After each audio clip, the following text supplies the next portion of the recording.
मंगला। अष्टाध्यायी जगन्माता यस्य चित्ता समुत्थिता वेदानाम उपकाराय तस्मै पाणिनये नमः। नमस्कार, આપ સર્વેનું સ્વાગત છે। આપણે જોઈ રહ્યા છે સંજ્ઞા પ્રકરણ પરિચય કરાવી રહ્યા છે અને એ પરિચયમાં છેલ્લે આપણે પહોંચ્યા છીએ કે કક્કો કરતા કરતા કક્કામાં વર્ણ માતૃકા, માહેશ્વર સૂત્રો, પ્રત્યાહાર અને પ્રત્યાહાર પછી ઉચ્ચારણ સ્થાન, ઉચ્ચારણ સ્થાન દરેક વર્ણના ઉચ્ચારણ સ્થાન કયા છે, આભ્યંતર પ્રયત્ન યાની 11, બાહ્ય પ્રયત્ન અને 5 આભ્યંતર પ્રયત્ન, પછી અચના ભેદ યાની 18 ભેદો, કેટલાકના 12, કેટલાકના 30 અને કેટલાકના 18, ઉદાત્ત અનુદાત્ત સ્વરિત, આ બધું કરી ગયા છીએ। અને આ બધી સંજ્ઞાનું નામકરણ કરતા કરતા તપર સંજ્ઞા, લઘુ સંજ્ઞા, ગુરુ સંજ્ઞા, સંયોગ સંજ્ઞા, ટી સંજ્ઞા, આદિ સંજ્ઞા, અંત સંજ્ઞા, ઉપધા સંજ્ઞા, ધાતુ સંજ્ઞા, ગણ, ઘો સંજ્ઞા, દ્વિત્વ, અભ્યાસ સંજ્ઞા, અભ્યસ્ત સંજ્ઞા, પ્રાતિપદિક સંજ્ઞા, સર્વનામ સંજ્ઞા, અવ્યય સંજ્ઞા, પ્રકૃતિ, પ્રત્યય, ટિંગ, કૃત, પરસ્મય પદ, આત્મનેપદ, આ બધું જ આપણે પાછા કરીશું। એટલે અત્યારે ચિંતા ના કરતા, આ બધા સભ્યોના નામ હું બોલી રહ્યો છું, સાથે વ્યાખ્યા પણ છે। પ્રથમ મધ્યમ ઉત્તમ સંજ્ઞા, દરેકમાં 3-3, એક વચન, દ્વિવચન, બહુવચન, એક હોય તો એક વચન, બે હોય તો બે વચન, બે થી વધારે હોય તો બહુવચન। શુભ પ્રત્યય 21, આ ખાલી હું દર્શનથી આગળ વધીએ છીએ। સર્વનામ સ્થાન સંજ્ઞા, અસર્વનામ સ્થાન સંજ્ઞા, વિભક્તિ સંજ્ઞા, પદ સંજ્ઞા, અપદ સંજ્ઞા, તદ્ધિત પ્રત્યય, અંગ સંજ્ઞા, આટલે સુધી આપણે આવ્યા હતા। અચ્છા, આમાં એક બી નામ ન યાદ રહે તો વાંધો નથી, કારણ કે પાછળ આપણે સંપૂર્ણ માહિતી આપીશું અને એ માહિતીથી જ આગળ જવાશે। તો અંગ કોને કહીએ તો અંગ મેં તમને એ કહ્યું હતું કે જે પ્રકૃતિ છે, પ્રકૃતિ એટલે એમાં બે જ વસ્તુ છે, એક ક્રિયા, ક્રિયા એટલે કે જે કંઈ આપણે ખાઈએ છીએ, પીએ છીએ, રમીએ છીએ, નાચીએ છીએ, બધી ક્રિયા કરીએ છીએ તો એક પ્રકૃતિ, જેને પછી પાછળથી આપણે ધાતુમાં રૂપાંતર કરી દઈશું। અને બીજું છે નામ, આપણા બધાના નામ, આ સૃષ્ટિ ઉપર જેટલા નામો છે એ બધા જ નામો, આ બે વસ્તુને આપણે પ્રકૃતિ કહીશું। અને આ બંનેને પ્રકૃતિને પ્રત્યયો લાગી રહ્યા છે। એવા પ્રત્યયો કુલ કેટલા છે તો કે 588, અને એ 588 નો હિસાબ મારે તમને આપવાનો છે। આ જ આપણું કાર્ય છે, આટલું જ સાધના કરવાની છે જીવનમાં, જન્મોજન્મ, બીજી કોઈ સાધના કરવાની નથી। તો પહેલા બે વસ્તુ આવી, પ્રકૃતિ જેને કહીએ છીએ, એક ક્રિયા, ક્રિયામાં આપણે જે કંઈ કાર્ય કરીએ છીએ એ પછી ધાતુમાં રૂપાંતર થઈ જશે, જેને ધાતુ કહીશું। ઓકે, અને નંબર 2 નામ, આ બંને પ્રકૃતિ છે અને આ બંનેને પ્રત્યયો લાગશે।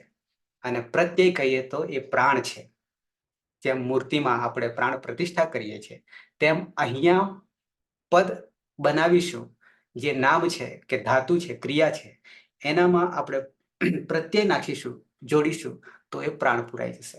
અષ્ટાધ્યાય 8 અધ્યાયનો ગ્રંથ છે, એમાં ત્રીજો, ચોથો અને પાંચમો એ હાર્ટ છે, હૃદય છે, અને એ 3 અધ્યાયમાં પ્રત્યયો રહેલા છે। ઓકે, અંગ કોને કહીશું તો પ્રકૃતિને જ અંગ કહીશું। કોના અંગ તો કે પ્રત્યયના અંગ તરીકે। ધીમે ધીમે ધીમે ધીમે ખ્યાલ આવશે। આગળ હવે અહીંયાથી શરૂઆત કરીએ છીએ, નવી ઓળખ આપીએ છીએ। પ્રકૃતિય સંજ્ઞા, સંજ્ઞા યાની નામ। એક ક્વેશ્ચન પૂછી શકું? બોલો જગદીશ। હા, આગળ આપણે જે સર વાત કરી છે ને, સર્વનામ અને અસર્વનામ, જે આપણા સુબંધ પ્રત્યય હતા, તેમાં 5 પ્રત્યયને આપણે કઈક સર્વનામ બતાવ્યા હતા, સુ, આઉટ, જસ, આમ, આઉટ, અને બીજા અસર્વનામ બતાવેલા, એ થોડું સર સમજાવશો એક વાર? એને વિગતે હું આગળ જ્યારે આવશે ને તે વખતે લઈશ. હા ત્યારે એટલા માટે જરૂર નથી કે અત્યારે ખાલી નામ નિર્દેશ કરી દર્શન કરી આગળ વધીએ છીએ. કેમ? તો કે આવા સભ્યો આવશે આગળ એટલા માટે. બરાબર. પછી તો ઓકે ઓકે સર. આપણને મોડે જ થઈ જશે, યાની ક્લિયર થઈ જશે, કંઠસ્થ થઈ જશે, યાદ રહી જશે. એ તે વખતે બરાબર અત્યારે હું તમને સમજાવવા જઈશ તો પાછા તે વખતે પણ સમજાવવા પડશે. એના કરતા ત્યારે જ્યારે આવશે ત્યારે સમજાવીશ. પણ ટૂંકમાં આવી બરાબર વસ્તુ આવા સભ્યો અંદર આવશે એનો નામ નિર્દેશ કરી આગળ વધીએ છીએ. પછી તો આપણે એક બરાબર વસ્તુની સ્પષ્ટતા કરશું જ, સિદ્ધ કરીશું જ. બરાબર? જી એટલે એની અત્યારે ચિંતા બરાબર. કરવાની નથી. Okay sir. હા, ઓકે. 74માં ક્રમ છે પ્રગૃહ્ય સંજ્ઞા. સંજ્ઞા એટલે નામકરણ. સંજ્ઞા એટલે નામકરણ. જેમ આપણા બધાના નામ છે એને જ આપણે સંજ્ઞા કહીશું. પણ અહીંયા શું નામકરણ છે? તો કે પ્રગૃહ્ય. પ્રગૃહ્ય કોને કહીશું? તો એની ઓળખ તમને આપી દઉં. અને એ ઓળખ ક્યાં આપવામાં આવી છે? અષ્ટાધ્યાયમાં એના સૂત્રો પણ આપ્યા છે કે 1-1-11 થી 1-1-19 સુધીમાં જે બતાવવામાં આવ્યું છે એને પ્રગૃહ્ય કહેવામાં આવે છે. તો પ્રગૃહ્ય કોને કહીશું? પ્રગૃહ્ય એક નામ છે. તો અહીંયા સૂત્ર આપ્યું છે ઈદુદે દ્વિવચનમ પ્રગૃહ્યમ, આવું લખ્યું છે. પણ હવે એને જ્યારે છૂટા પાડીશું ત્યારે આપણને એમાંથી અર્થ નીકળશે. શું કહેવાય છે? આગળ તમને એક તપરકરણ મેં કરાવ્યું હતું. તપરકરણ કરાવ્યું હતું. તત્કાલસ્ય, તપરસ તત્કાલસ્ય, આવું સૂત્ર આગળ આવ્યું હતું. જરૂર નથી તે વખતે, હવે યાદ ન રહેતો વાંધો નથી. પણ તપરકરણ એટલે ત હલંત હોય, અડધો હોય, એની આગળ કોઈ પણ વર્ણ આવે તો એને 18 પ્રકારમાંથી જે તે એક જ લેવાનો થાય છે. તો એવી જ રીતે આ ઈદુદે દ્વિવચન પ્રગૃહ્યમ, પ્રગૃહ્ય નામ છે, સંજ્ઞા છે, કોને કહેવાય? તો એના માટે કહે છે, છૂટું પાડી દઉં હવે. સાથે સાથે તમને 1-1-11 ખોલીને પણ બતાવું છું જેથી ખબર પડશે. ઓકે, પહેલા તો છૂટું પાડીએ તો ઈથ, દીર્ઘ ઈ છે. અહીંયા તમને દેખાશે ઈ દુ દેખાય છે ને, ઈ દુ, ઈ દીર્ઘ છે, મોટો ઈ છે. અને દુ પણ દીર્ઘ છે, મોટો ઉ છે. હવે એમાં છૂટું પાડીએ તો છૂટું પાડવા જતા ઈત થઈ જશે. ઈથ, દીર્ઘ ઈ એમનો એમ રહેશે, પણ જે દ છે ને એ દ નો ત હલંત થઈ જશે. પણ આપણે ઝડપથી બોલવા જઈએ ને તો ત વર્ગનો ત્રીજો વર્ણ સીધો કૂદકો મારી જાય છે અને ઉચ્ચારણ આપણા મોઢામાંથી નીકળી જાય છે. ત ની જગ્યાએ દ નીકળી જાય છે. પણ હવે એને છૂટું પાડીએ તો ઈથ, ઈથ, ત હલન થઈ જશે. અને પછી દ જે છે એ દ નો જ ત થઈ જશે, એટલે ઈત થઈ જશે. હવે રહ્યું શું? એમાં જે દુ દેખાય છે એમાં ઉ કરી દઈશું. હવે ઈત કહેતા માત્ર ઈ લેવાનો છે, કારણ કે ત તપરકરણ માટે છે. ત તપરકરણ માટે એટલે ઈતમાં ત જે છે એ સૂચવે છે કે માત્ર દીર્ઘ ઈ જ લેવાનો છે, બીજું કઈ લેવાનું નથી. રસ્વ ઈ લેવાનો નથી, માત્ર દીર્ઘ ઈ લેવાનો છે. એ બ્રેક મારે છે તપરકરણ એટલે. તો ઈથ, ઈથ. અચ્છા, પછી દુ દેખાય છે એમાં આપણે તનો દ કરી દીધો. કેમ કરી દીધો? જ્યારે વર્ણને છૂટા પાડી દઈએ, સંધિ જેને કહેવાય છે, તો એ સંધિ જોડતા દ થઈ જાય, ત્રીજો વર્ણ થઈ જાય, એને જસ્ત્વ કર્યું કહેવાશે. ત થ દ, જે પહેલો વર્ણ હતો એનો ત્રીજો થઈ ગયો અહીંયા, એટલે આપણે પહેલો કરી દઈએ, ત જ કરી દઈએ, ઈથ. પછી ઉત, ઉત, ઉત, ઉ તો દેખાય છે, દ માં દુ દેખાય છે, એમાં ઉ કરી દઈએ. ઈત, ઉત, એત. બધામાંથી ત કાઢી નાખવાનો, બધામાંથી ત કાઢી નાખવાનો. કેમ કાઢી નાખવાનો? તપરકરણ થયેલું છે એટલા માટે. એટલે આપણે વર્ણો કેટલા સ્વીકારવાના? દીર્ઘ ઈ, દીર્ઘ ઉ અને એ, આટલા વર્ણો સ્વીકારવાના છે. તો એ વર્ણો ક્યાં આવશે? આ ત્રણ વર્ણો, ત્રણ અચ છે, ત્રણ અચ છે, તો એ ક્યાં આવશે? તો કે દ્વિવચનના જે રૂપો બનશે, દ્વિવચનના રૂપો બનશે, એ રૂપોમાં અંતે દીર્ઘ ઈ આવશે, દીર્ઘ ઉ આવશે કે એ આવશે, યાની સુપ પ્રત્યય લાગીને કે પછી તિંગ પ્રત્યય લાગીને દ્વિવચનના રૂપોમાં અંતે ઈ આવે, ઉ આવે કે એ આવશે ત્યારે એનું એક જુદું નામકરણ આપી દઈશું અને એ નામકરણને આપણે શું કહીશું? પ્રગૃહ્ય. શું કહીશું? પ્રગૃહ્ય. જેમ કે અહીંયા ઉદાહરણ આપ્યા છે એ સમજતા આપણે હજી બહુ પાછળ આવીશું, ખૂબ પાછળ આવીશું, 1 વર્ષ પછી પણ અવાશે આટલે બધે, બરાબર. પણ પ્રગૃહ્ય એટલે શું? તો એના માટે આ એક થોડીક સમજ તમને આપી દઉં. જેમ કે અગ્નિ છે, તો અગ્નિ શબ્દમાં જ્યારે નામ લખવા જઈએ ને અગ્નિ, તો રસ્વ ઈ જ આવે. અગ્નિમાં રસ્વ ઈ જ આવે.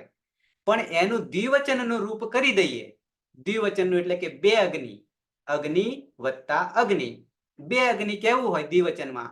તો રૂપ કેવું બને? અગ્નિ દીર્ઘ થઈ જશે. તો દીર્ઘ થઈ એટલે ઈ દીર્ઘ થઈ ગયો ને. તો હવે અગ્નિ દીર્ઘ ઈ જ્યારે લખેલું ગમે ત્યાં સંસ્કૃતમાં લખેલું હોય તો સમજવાનું કે અહીંયા એક અગ્નિ નથી પણ બે અગ્નિ છે, બરાબર છે. તો એને જ આપણે પ્રગૃહ્ય એવું કહીશું, નામકરણ. પછી વાયુ લખ્યું છે, વાયુ ઇતિ, તો વાયુ ઓલરેડી રસ્વ ઉજ છે વાયુમાં, પણ બે વાયુનો ઉલ્લેખ કરવો છે. કેટલા વાયુનો? બે વાયુનો ઉલ્લેખ કરવો છે, તો દીર્ઘ બનાવી દઈશું રૂપ પ્રમાણે. રૂપ સાધના તો પછી કરીશું, પણ આપણે દીર્ઘ ઉ આવ્યો છે ને અંતે, તો એને પ્રગૃહ્ય કહીશું. એટલા માટે વાયુ. ઓકે. પછી સ્ત્રીલિંગ રૂપ છે, માલા, માલે, માલાહા, તો માલે દ્વિવચન છે તો ત્યાં એ આવ્યો. માલે કહીશું એટલે બે માલા કહીશું. માલે બરાબર એનો અર્થ શું કરીશું ગુજરાતીમાં? બે માલા. તો એને માલે, માલા, માલે, માલાહા, તો માલે બરાબર બે માલા, તો ત્યાં એ આવ્યો અંતે. તો આ રીતે પ્રગૃહ્ય સંજ્ઞા કોને કહીશું? તો કે જે દ્વિવચનના રૂપમાં અંતે ઈ આવતો હોય, અંતે દીર્ઘ ઉ આવતો હોય કે એ આવતો હોય તો એને પ્રગૃહ્ય સંજ્ઞા યાની નામકરણ પ્રગૃહ્ય કહીશું. ક્લિયર થઈ ગયું આટલું? ખાલી અત્યારે સમજ જ લેવાની છે, પછી યાદ ન રહે વાંધો નહીં, કારણ કે જે તે વખતે પાછું આવશે આ. ઓકે, આગળ વધીએ. નિષ્ઠા સંજ્ઞા. કઈ સંજ્ઞા? નિષ્ઠા. ઓકે. નિષ્ઠા સંજ્ઞામાં તવતુ નિષ્ઠા, અહીંયા બે પ્રત્યયો આવે છે જે કૃદંતના પ્રત્યયો છે. કૃદંત જ્યારે વિષય આવશે ત્યારે સમજીશું. પણ નિષ્ઠા કોને કહેવાય? ત્યારે કે ત પ્રત્યય લાગેલો હોય કે તવતુ પ્રત્યય લાગેલો હોય ત્યારે એની નિષ્ઠા સંજ્ઞા થાય છે. આટલું જ અત્યારે રાખીએ, વધારે જોવાની જરૂર નથી. આવશે ત્યારે તમને ડિટેલ સમજાવીશ, ત્યારે સિદ્ધ થશે. પછી આગળ છે સંપ્રસારણ સંજ્ઞા. નામકરણ છે સંપ્રસારણ સંજ્ઞા. સંપ્રસારણ નીચે સૂત્ર છે ઇક યણઃ સંપ્રસારણમ. તો સંપ્રસારણ કોને કહેવાય? તો કે છે કે યણની જગ્યાએ, પાછું યણ પ્રત્યાહાર છે. યણ એટલે ય, વ, ર, લ બરાબર યણ, અંતસ્થ વર્ણો, અંતસ્થ વર્ણો. હવે એનું શોર્ટકટ આપણે જે બ્રહ્માસ્ત્ર વાપરી કાઢેલું છે અહીંયા, આદિરંત્યન સહેતા. તો યણ, યથી શરૂઆત કરી, હયવરટના 5મા સૂત્રથી યથી શરૂઆત કરીશું આદિ તરીકે, અને 6ઠા સૂત્રમાં લણ છે તો યણને જોડી દો તો યણ બની જાય. અને યણ બરાબર 4 અંતસ્થ વર્ણો, કયા? ય, વ, ર, લ બરાબર યણ. હવે આ યણની જગ્યાએ શું કરી દેવાનું? ઇક. તો એને શું કહીશું? સંપ્રસારણ. यण के स्थान पर होने वाले इक की संप्रसारण संज्ञा होती है. उदाहरण आप्યું યજ છે. હવે આ ય આવ્યો ને, ય આવ્યો ને, હું તમને લખીને બતાવું ત્યારે ખબર પડશે. યણની જગ્યાએ ઇક થઈ જાય, બરાબર?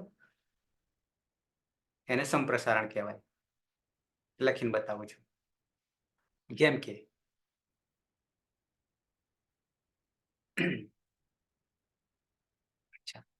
શું હતું આપણી પાસે? યણ. આ યણ પ્રત્યાહાર છે, બરાબર. શું કરીશું? ય, વ, ર અને લ બરાબર યણ, બરાબર. હવે આ યણનો શું થઈ જાય કે છે? તો કે ઇક થઈ જાય. અને ઈક પણ પ્રત્યાહાર છે, ઈક પણ પ્રત્યાહાર છે. તો ઈકમાં કોણ કોણ આવશે? કોઈ કહેશે? ઈકમાં કોણ કોણ આવશે? કયા ચાર આવશે? ઈ ઓકે, ઈ ઉ રો લો. પછી રૂ ઈ ઉ ઋ ઋ હા ઈ ઉ રો ઋ. હવે અહીંયા શું સંપ્રસારણ એટલે શું? બરાબર છે, તો એ આપણે સમજી રહ્યા છે. તો કે યણ જે છે એટલે કે યવરલ છે એનો ક્રમશઃ ઈક થઈ જાય છે. ઈક થઈ જાય એટલે કે યનો ઈ થાય, વનો ઉ થાય, રનો રૂ થાય અને લનો લુ થાય. બરાબર છે. હવે એક ઉદાહરણ આપ્યું તું એ તમને બતાવી દઉં. લખ્યું છે અહીંયા યજ છે, યજ છે. બરાબર. હવે અહીંયા સંપ્રસારણ શું કર્યું? તો કે યનો ઈ થઈ ગયો, યનો ઈ થઈ ગયો. બરાબર છે. હવે અહીંયા વ છે, વપ, તો વનું શું થઈ ગયું? ઉ થઈ ગયો, ઉ થઈ ગયો. આ ગ્ર છે, બરાબર છે, એનો રૂ થઈ ગયો, એનો રૂ થઈ ગયો. કોનો? રનો, રનો. બરાબર. તો એને કહીશું સંપ્રસારણ સંજ્ઞા. બરાબર. ડિટેલ હું તમને પછી જે તે વખતે બતાવીશ જ. ખાલી આ નામકરણ છે. અપૃક્ત સંજ્ઞા, આગળ અપૃક્ત સંજ્ઞા, સંજ્ઞા નામ. અપૃક્ત કોને કહીશું? તો અહીંયા સૂત્ર આપ્યું છે 1-2-41 અપૃક્ત એકાલ પ્રત્યય. શું કહે છે? કે પ્રત્યય જે છે, પ્રત્યય એકથી વધારે વર્ણો પ્રત્યયમાં હોય અને એને પ્રક્રિયા દરમિયાન કાં એને ઈત સંજ્ઞા કરવું પડે કે કોઈ પણ રીતે કોઈ પણ સૂત્રથી એને કાઢી નાખવાનું થાય અને કાઢતા બાદબાકી કરતા કરતા કોઈ એક જ હલ રહે, હલ યાની વ્યંજન રહે, તો એને આપણે અપૃક્ત કહીશું. અપૃક્ત કહીશું. અપૃક્ત એકાલ પ્રત્યય. એકાલ એક અલ, એક અલ એટલે આપણે 42 વર્ણો થઈ જશે અલ બરાબર. અને એમાંથી આમ જેમ કે નીચે પ્રત્યય આપ્યા છે ને, યથા, ક્વિન આવું આપ્યું છે, ક્વિપ આ જે આપ્યા છે એમાંથી ધારો કે ન હલંત્યમ સૂત્રથી નીકળી જશે, કમાં રહેલ જે ઈ છે નીકળી જશે. એમ કરતા કરતા કોઈ પણ એક માત્ર વ રહેશે. બરાબર. એ પ્રક્રિયા તમને અત્યારે નહીં બતાવું. ક્વિપ, વિઠ, વિચ, આ બધામાંથી કોઈ પણ એક વર્ણ બચે તો એને અપૃક્ત કહેવાય. આટલું સમજવાનું છે. જે તે વખતે પાછો પ્રક્રિયામાં હું તમને અહીંયા આવીશ પાછો સમજાવવા માટે. બરાબર. આમ્રેડિત સંજ્ઞા 78 આમ્રેડિત સંજ્ઞા. આમ્રેડિત કોને કહેવાય? તો કે તસ્ય પરમ આમ્રેડિતમ. આગળ આપણે એ વસ્તુ જોઈ હતું કે અભ્યાસ, પૂર્વ અભ્યાસ અને ઉભય અભ્યાસતમ, જો તમને યાદ હોય તો. ઉભય અભ્યાસતમ, પૂર્વ અભ્યાસ. જ્યારે ધાતુને કે કોઈ પણને દ્વિત્વ કરીએ છીએ, બે વાર લખીએ છીએ, ત્યારે આગળવાળાને આપણે શું નામ આપ્યું હતું? તો કે પૂર્વ અભ્યાસ. પૂર્વવાળાને આપણે અભ્યાસ સંજ્ઞા આપતા હતા. પણ બંનેને સાથે સમાવીએ ત્યારે અભ્યસ્ત સંજ્ઞા આપ્યું હતું, ઉભે અભ્યસ્તમ. હવે અહીંયા પાછળવાળાનું કોઈ નામકરણ આપણે તે વખતે કર્યું નહોતું. તો હવે પાછળવાળાનું નામકરણ આપવું હોય તો એને આમ્રેડિત કહેવાય. જેમ કે અહીંયા તમે જોઈ શકશો કે કાંસ કાન, અહીંયા કાન કાન ને કાંસ કાન થઈ ગયેલું છે. બાકી એને છૂટું પાડીએ તો કાન કાન બે વાર, જેમ કે ચૌર ચૌર બે વાર. એમાં પાછલું જે ચૌર છે એની સંજ્ઞા નામકરણ આપીશું આમ્રેડિત, આવું કહેવા માંગે છે. પછી જેમ કે વૃષલ વૃષલ, તો પાછલું જે વૃષલ છે એને આપણે આમ્રેડિત સંજ્ઞા કહીશું, આમ્રેડિત એવું નામ કહીશું. ઘાતયિષ્યામિત્વા બે વાર લખાય છે એટલે કે દ્વિત્વ કહેવાય એને. પણ દ્વિત્વમાં જે પાછળ જે દેખાય છે એને આપણે એક નવું નામકરણ આપીશું. શું? તો કે આમ્રેડિત. પરમ એટલે પાછળ, આમ્રેડિત. આવું નામકરણ કહીશું. હવે 3 નામકરણ આપણે કરી દીધા. કેવા નામકરણ 3? તો કે જે આગળ હોય એને શું કહીશું? પૂર્વો અભ્યાસ, તો એને અભ્યાસ કહીશું. બંનેને સાથે લેવું હોય તો શું કહીશું? ઉભે અભ્યસ્તમ. ઉભે એટલે બંને, અભ્યસ્તમ. અને માત્ર પાછળ વાળાને કેવું હોય તો આમરેડિત સંજ્ઞા. બરાબર? આ રીતે 3 સંજ્ઞા આપણને મળી ગઈ. ઓકે. નિપાત સંજ્ઞા. નિપાત સંજ્ઞા. નિપાત નિપતતિ ઇતિ નિપાત. જે નીચે પડે છે, જેનું વેલ્યુ બહુ ઓછું હોય એને નિપાત કહેવાય. નિરુક્તનો વિષય છે નિપાત. બરાબર છે? 4 વસ્તુ એમાં ચત્વારી પદ જાતાની આવું આવતું હતું. બરાબર છે? એમાંનું એક નિપાત છે. તો અહીંયા બંને વસ્તુને આપણે ખાલી ઓળખમાં ફેર છે, વસ્તુ એની એ જ આવશે. પ્રાદય, પ્રાદય આવું સૂત્ર છે. આ નિપાત માટે ઓળખ આપે છે, સંજ્ઞા આપે છે. નિપાત કોને કહેવાય? તો કે પ્ર, પરા, અપ, સમ, અનુ, અવ, નિશ, નિર, દુષ, દૂર, વી, આ, અંગ, ની, અધિ, અપી, અતિ, સુ, ઉત, અભિ, પ્રતિ, પરી, ઉપ. આ 22 આમ તો એ ઉપસર્ગો જ છે. આ કોણ છે? ઉપસર્ગો જ છે, નીચે આપ્યું છે. પણ એ જ્યારે સ્વતંત્ર તરીકે વપરાય વેદમાં, ખાસ કરીને વેદમાં, ત્યારે એને આપણે નિપાત કહીશું. એને આપણે નિપાત કહીશું. આ દરેકના સ્વતંત્ર અર્થ પણ છે, જેને આપણે નિરુક્તની ભાષામાં દ્યોતક તરીકે શબ્દ આવતો હતો. એ શું કરે છે? અંધારું હોય ઓરડામાં, પણ જેવો દીવો સળગાવીએ તો પ્રકાશ આપવા માંડે, તેમ દ્યોતક છે. અર્થને પ્રગટ કરે છે. કેવી રીતે અર્થને પ્રગટ કરે છે? તો એ નીચે ઉપસર્ગમાં પછી આપ્યું છે. એ ઉપસર્ગનું એકાદ ઉદાહરણ તમને આપું છું, ખાલી ઓળખવા માટે. પણ અહીંયા સ્વતંત્ર હોય ત્યારે એને નિપાત કહીશું. ત્યારે સ્વતંત્ર પણ એનો અર્થ થાય છે. એ અર્થો પછી આગળ વેદમાં આવશે. અચ્છા, એની એ જ વસ્તુને આપણે ઉપસર્ગ પણ કહીશું. આવું ઘણી જગ્યાએ થશે. પણ જે તે જગ્યાએ જે વપરાય છે એને એક જ નામ આપીશું, કદી 2 નામ નહીં આપીએ. કારણ કે જે નામ આપવામાં આવશે એનો અર્થ જુદો આવશે, અને બીજું નામ આપવામાં આવશે તો એનો અર્થ જુદો થશે.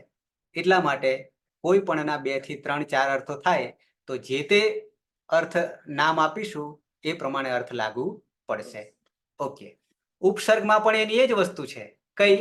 પ્ર, પરા, અપ, સમ, અનુ, અવ એ 22 જે નિપાતો હતા એના એ જ ઉપસર્ગ બની જાય છે. પણ ક્યારે? તો એના માટે સ્પષ્ટતા કરે છે કે ઉપસર્ગાહ ક્રિયા યોગે. ક્રિયાની સાથે ખાવું, પીવું, ઉઠવું, રાંધવું, આ બધી ક્રિયા કરીએ ને આપણે, દોડવું વગેરે, રમીએ, તો એ બધી ક્રિયા છે. તો એ ક્રિયાને આપણે ધાતુ કહીશું. અને ધાતુની આગળ યોગમાં એની સાથે જ્યારે યોગ થઈ જાય છે, જોડાય છે, ત્યારે એ ઉપસર્ગ બની જાય છે. અને ઉપસર્ગ બનશે ત્યારે અર્થ બદલાઈ જશે. આ પણ 22 છે, 22 યા 24. હવે એનો એકાદ તમને અર્થ આપી દઉં, એટલે કે જોડી દઈએ ઉપસર્ગ. કેવી રીતે? ધારો કે હું તમને શબ્દ આપું, હાર શબ્દ આપું. શું શબ્દ આપું? હાર. હાર એટલે ગળામાં પહેરવાનો હાર કે ફોટા પર ચડાવવાનો હાર. બરાબર? એને હાર કહીશું. હવે હારની આગળ શું મૂકી દઈશું? પ્ર મૂકી દઈએ. પ્ર ઉપસર્ગ મૂકી દઈએ તો શું થઈ જશે? પ્રહાર. અને પ્રહારનો અર્થ હવે કેવો થઈ જશે? ક્યાં હાર ને ક્યાં પ્રહાર? અર્થ બદલાઈ જશે. બરાબર છે? હારને શું કરી નાખે? પ્રહાર. છેદન કરી નાખીશું ખાલી પ્ર મૂકવાથી. અર્થ બદલાઈ ગયો આખો? ઓકે. હવે સાથે એ જ હારમાં ખાલી આ ઉપસર્ગ મૂકી દઈએ, આ આગળ મૂકી દઈએ તો શું થઈ જશે? આહાર. આહાર. તો હવે પાછો હારનો અર્થ બદલાઈ ગયો. શું થઈ ગયો? ખાવું થઈ ગયો, આહાર. બરાબર છે? અચ્છા, એ જ હારની આગળ વી મૂકી દઈએ. શું મૂકી દઈએ? વી ઉપસર્ગ અહીંયા લખેલો છે, જો વી. વી મૂકી દઈએ તો શું થઈ જશે? બરાબર. કોઈક જતું હોય તો ક્યાં વિહાર કરી આયા? બરાબર છે? યાત્રા કરી આવું. વિહાર. તો આજ કરામત છે આપણી. આજ આપણી શબ્દોની ઉપસર્ગોની કરામત છે. ઓકે, તો પ્રહાર, આહાર, વિહાર. અચ્છા, એ જ હારની આગળ ઉપ લગાવી દઈએ, ઉપ અથવા સમ લગાવી દઈએ. ઉપહાર, ઉપહાર, નાસ્તો કરવો, બરાબર. સમ લગાવી દઈએ તો સંહાર, બરાબર છે. પ્રહાર, સંહાર, વગેરે વગેરે વગેરે વગેરે, બરાબર છે. તો આ વાત થઈ ઉપસર્ગો, આ થઈ ઉપસર્ગો. અચ્છા, 81માં અવસાન સંજ્ઞા, એનું સૂત્ર પણ આપ્યું છે, વિરામો અવસાનમ. 14110. સમજી લઈએ, અવસાન કોને કહીશું? અવસાન કોને કહીશું? અહીંયા અવસાન એટલે કોઈને મારી નથી નાખવાનું, બરાબર છે. પણ આ સૃષ્ટિ ઉપર કોઈ મરતું નથી. આપણે કહીએ છીએ કે મરી ગયું, કે અવસાન થઈ ગયું કહીએ છીએ. વાસ્તવમાં એનું અવસાન થતું નથી કોઈ પણનું. તો અહીંયા શું કહ્યું છે? વિરામો અવસાનમ. કોઈ પણ શબ્દ હોય, કોઈ પણ પદ હોય, કોઈ પણ વાક્ય હોય, અને પછી કોઈ વાક્ય પાછળ નહીં આવે, કોઈ પણ પદ પાછળ નહીં આવે, સ્વતંત્ર નામ હોય, સ્વતંત્ર પદ હોય, અને પાછળ કંઈ પણ નહીં આવે, તો એને આપણે શું કહીશું? વિરામ કહીશું. શું કહીશું? વિરામ કહીશું. પાછળ બીજું કંઈ ના જોડાય એટલે એને વિરામ, આવું કહીશું. તો વિરામો અવસાનમ. શું લખે છે? જ્યાં વર્ણ કા અભાવ હોતા હૈ, પાછળ કોઈ પણ વર્ણ પાછો આવે નહીં, એને અવસાન સંજ્ઞા, એની અવસાન સંજ્ઞા. જેમ કે અહીંયા યથા બાલક અગચ્છત, આવા બે પદો છે અને બે પદોનું વાક્ય છે. બાળક અગચ્છત, ગયો હતો, એમ કહ્યું છે. બે પદો છે, બાલક એક છે એટલે બાળક, પણ અગચ્છત, બરાબર છે. તો એમાં ત અંતે છે ને, અગચ્છતમાં ત અંતે છે, પણ ત પાછળ બીજું કોઈ વર્ણ આવતો નથી, કશું ઉમેરાતું નથી, પાછળ કંઈ પાછળ જોડાયું નથી. તો એ ત પછી એને આપણે શું કહીશું? અવસાન, યાની વિરામ કહીશું. પાછળના ભાગને વિરામ કહીશું, અવસાન કહીશું. તો આ વિરામો અવસાનમ. ઓકે. સંહિતા સંજ્ઞા, સંહિતા, બરાબર છે. સંહિતા એટલે જોડવું, બે વર્ણોને સાથે જોડવા. બીજી ભાષામાં એને કહીશું સંધિ. સંધિ અને સંહિતામાં થોડોક ફેર છે, એ જે તે વખતે હું તમને બતાવીશ. પણ અહીંયા વ્યાખ્યા આપી છે એક એક સાથ. પરહ સન્નિકર્ષ સંહિતા. સન્નિકર્ષ એટલે ખૂબ નજીક, ખૂબ નજીક. કોણ નજીકમાં હોય? તો કે કાં તો હલ કાં તો અચ્છ, વર્ણોની ખૂબ નજીકતા, સામીપ્ય, એને આપણે સંહિતા કહીશું, સંધિ કહીશું. જેમ કે વર્ણો કે અતિશય સામીપ્ય કો સંહિતા કહેતે હૈ. યથા સુધી વત્તા ઉપાસ્ય, સુધી ઈ છે અને પાછળ ઉ છે, એટલે ઈ વત્તા ઉ, બરાબર છે. એ બિલકુલ નજીક નજીક છે. તો એ બેને જ્યારે જોડીશું ત્યારે કોઈક નવો જ વિકાર આવીને ઉભો રહેશે, તો એને આપણે સંહિતા કહીશું.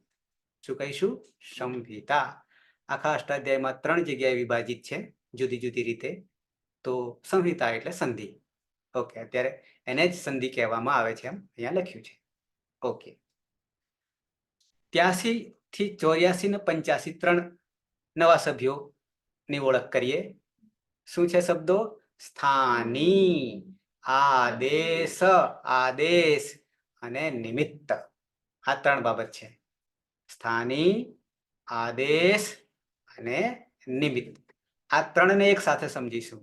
છે જુદા જુદા, પણ છતાં એને એક એક સમજીએ. અચ્છા, શું કે છે? સ્થાની. ધારો કે કોઈ પણ પદ હોય, યાની નામ હોય, અને એ નામમાં જે ઓરિજિનલ મૂળ અવસ્થામાં વર્ણ હોય પણ એ વર્ણની જગ્યાએ કોઈ પણ કારણોસર કોઈ નિયમ અનુસાર એ વર્ણને બદલવો પડે કોઈ કારણોસર, જેમ કે કયા કારણોસર, તો પાછળ આદેશ છે અને આદેશ પણ કોઈક કારણોસર કોઈક નિમિત્ત સાથે બનતું હોય છે. ઉદાહરણ સાથે પણ તમને કહીશ. તો જે મૂળ વર્ણ હોય એને સ્થાની કહેવાય. મૂળ વર્ણ હોય એને સ્થાની કહેવાય. અને એ મૂળ વર્ણને હટાવીને જો કોઈ બીજો વર્ણ આવીને બેસી જાય તો એને આદેશ કહેવાય. સ્થાનીને હટાવીને આદેશ બીજો કોઈ વર્ણ બેસી જાય એને આદેશ કહીશું. અને એ આદેશને બીજી ભાષામાં અહીંયા લખ્યું છે કે શત્રુવદ આદેશ. અહીંયા લખ્યું છે શત્રુવદ આદેશ. તો આદેશ કેવો હોય? દુશ્મનની જેમ હોય. કેમ દુશ્મનની જેમ હોય? તો કે મૂળ વર્ણ જે હોય ને સ્થાની એને હટાવીને બેસે છે, કાઢી મૂકે છે એને, અને પોતે રાજ કરી બેસે. આવું બને છે ને ઘણી વાર, બરાબર?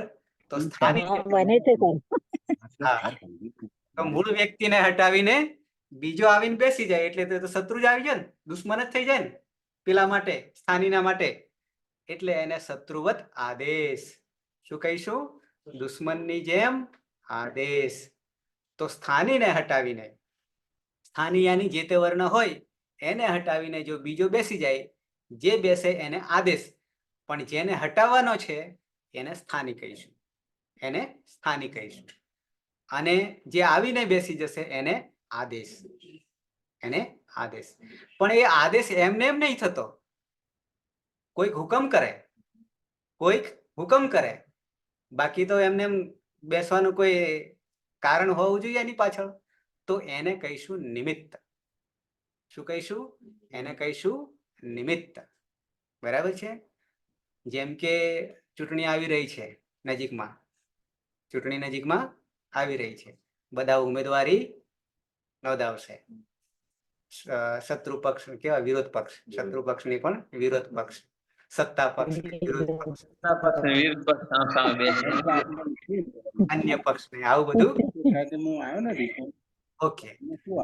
તો એમાં સ્થાની મૂળ જે છે, તો ઘણીવાર શું થશે? એમાંથી હટાવીને બેસી જશે સ્થાનીને. ધારો કે અત્યારે સત્તા પર કોઈ XYZ છે, પણ પછી જ્યારે એમાં કોઈ બીજાનો વિજય થયો તો શું કરશે? એ સ્થાનીને હટાવી દેશે અને એની જગ્યાએ આદેશ થઈ જશે. એનું નિમિત્ત કોણ બનશે? આપણે બધા. આપણે બધા નિમિત્ત બનીશું. શું કરીશું? મતથી આપીને એને જીતાડીશું. તો આપણે બધા નિમિત્ત, આપણે બધા નિમિત્ત બની જશું. એવું જ આ વ્યાકરણમાં પણ, વર્ણોમાં પણ, શબ્દોમાં પણ આવું થશે. બરાબર છે? તો સ્થાની, આદેશ અને નિમિત્ત. બરાબર? કારણ. નિમિત્ત એટલે કારણ, કે કારણથી જ એ બેસે છે અને મૂળને હટાવીને. તો સ્થાની, આદેશ, નિમિત્ત એ જ્યાં જ્યાં આવશે તો ત્યાં ત્યાં પાછળ હું સ્પષ્ટતા કરીશ. ઓકે. પછી એના પછી તરત જ આવે છે આગમ. પેલામાં આદેશ હતો અને આદેશનો શું કહીશું એને? આ બંને એકબીજાના વિરોધી છે. આગમ. આગમ એટલે મિત્રવત છે અને આદેશ શત્રુવત છે, દુશ્મનવત છે, કારણ કે હટાવીને બેસી જાય છે. પણ આગમ જે છે એ મિત્ર છે. અને એ મિત્ર કેવો? તો કે મિત્ર કદી કોઈને હટાવશે નહીં, સમજૂતી કરી લેશે. મિત્ર કેવો હોય? સમજૂતી કરી લેશે, એને હટાવ્યા વગર બેસે. આગમ યાની આવે છે, આગમન થાય છે, પણ હટાવશે નહીં, સ્થાનીને હટાવશે નહીં. પણ હવે એને ક્યાં બેસાડવો?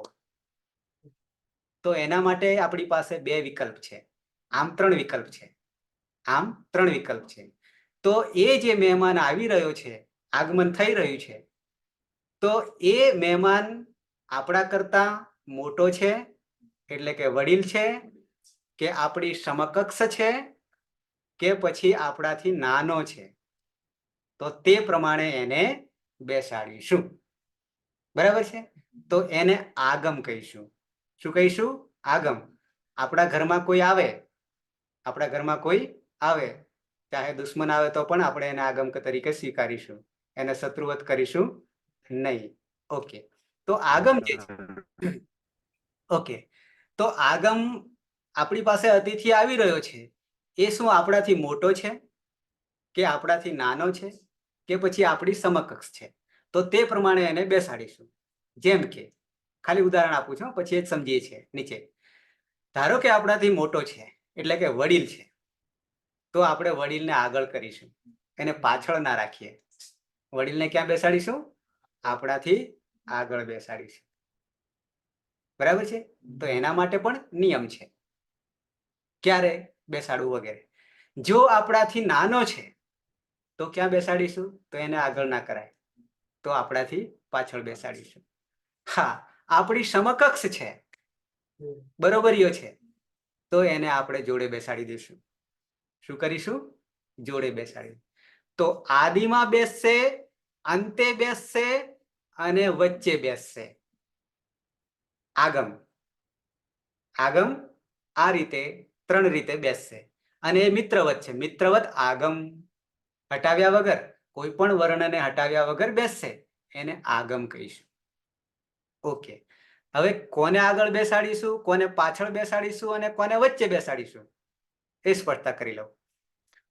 આગમની ખબર પડી ગઈ? અચ્છા, આદ્યંતૌ ટકિતૌ આવું સૂત્ર આવે છે. શું આવે છે? આદ્યંતૌ ટકિતૌ. દ્વિવચનના રૂપો છે. ઓકે, હવે અહીંયા છૂટું પાડીએ. આદિ અને અંતૌ આવું છે. આદિ અંતૌ. આદિ એટલે આગળ અને અંત એટલે પાછળ. ક્યારે આગળ બેસે છે? આદિમાં બેસે છે અને ક્યારે પાછળ બેસે છે? કોણ? વર્ણ. કોણ? વર્ણ. વર્ણ એટલે અક્ષર. વર્ણ એટલે અક્ષર. તો અહીંયા કે છે પાછળનો ટકિતૌ. શું કે છે? ટકિતૌ. જો ટની ઈત સંજ્ઞા થતી હોય, ઈત સંજ્ઞા એટલે આગળ નિયમો આવશે, કારણ કે આ બધું પૂરું થાય એટલે પછી એના પર હું સીધો આવી જાઉં છું, ઈત પ્રકરણમાં આવી જઈશ. તો જો ટની ઈત સંજ્ઞા થતી હોય તો એ આગળ બેસશે અને કની ઈત સંજ્ઞા થતી હોય તો એ પાછળ બેસશે. આવું કહેવા માંગે છે. પછી નામકરણ પણ છે, જેમ કે ટિત આગમ. શું નામ આપ્યું? ટિત આગમ. ટિત એટલે ટની ઈત સંજ્ઞા થાય એને ટિત કહેવાય. કની ઈત સંજ્ઞા થાય તો એને કિત કહેવાય. ગની ઈત સંજ્ઞા થાય તો એને ગીત કહેવાય. મની ઈત સંજ્ઞા થાય તો એને મિત કહેવાય. ઈત સંજ્ઞા એટલે શું? જે પાછળથી જતા રહે છે તે વર્ણો. જે પાછળથી જતા રહે છે તે વર્ણો. મધુ બરાબર છે? એ હજી આપણે પ્રકરણ આખું એનું છે. હા, તો જેની જેની ઈત સંજ્ઞા થાય એને તે નામકરણ કહીશું. તો અહીંયા જો ટની ઈત સંજ્ઞા થાય તો એ આપણો વડીલ થઈ જશે, તો એને આગળ બેસાડીશું, જે તે વર્ણની આગળ બેસાડીશું. જો કની ઈત સંજ્ઞા થશે તો એ પાછળ બેસાડીશું, જે તે વર્ણની પાછળ બેસાડીશું. જેમ કે અહીંયા ઉદાહરણ આપ્યા છે કે ઈટ છે, નૂટ છે, સૂટ છે, તો એ બધામાં પાછળ શું છે? ટ છે. અને આ બધામાં હલંત્યમ સૂત્ર આગળ આવશે, જોઈશું ત્યારે પ્રકરણમાં, ત્યારે આ બધા 3 ટની ઈત સંજ્ઞા થઈ જશે, એટલે કે જતા રહેશે. એટલે આ બધા ટીથ કહેવાય. કેવા કહેવાય? ટીથ કહેવાય. અને ટીથ થવાને કારણે એ ઈ છે, નું છે, નમાં પણ ઊભો રહેલો છે એટલે ખાલી ન રહેશે, સુમાં સ ખાલી રહેશે. એ પછી તમને સમજાવીશ. તો એ ઈ, ન અને સ આ 3ને ક્યાં બેસાડીશું? આગળ બેસાડીશું. ક્યાં બેસાડીશું? આગળ બેસાડીશું. આગમ થયો છે, પણ બેસાડવું ક્યાં? તો કે આ ત્રણેયમાં ટની જ સંજ્ઞા થઈ રહી છે, એટલે એને આગળ બેસાડવું. ઓકે, તો પછી પાછળ કોને બેસાડવું? તો કે કની જ સંજ્ઞા થતી હોય. તો કની જ સંજ્ઞા વાળા ઉદાહરણો આપણે ક્યાં છે?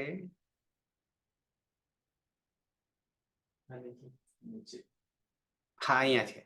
અહીંયા છે. નુક. નુક, ઈ છે તે સર. સુક. હા, આ નુક, જુક ને સુક 3 દેખાય છે ને, એમાં ક છે પાછળ, તો એની પણ હલંત્યમ સૂત્રથી એ પાછળ આપણે જોઈશું ઈતકરણમાં.